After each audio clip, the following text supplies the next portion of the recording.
రైతు దినోత్సవం సందర్భంగా రేపు మహబూబ్నగర్ జిల్లాలో ముఖ్యమంత్రి రేవంత్ రెడ్డి పర్యటించనున్నారు.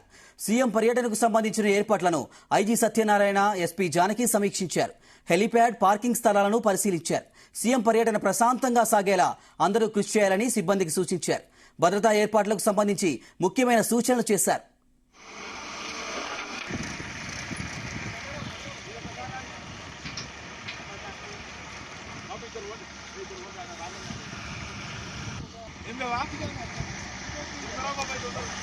VIP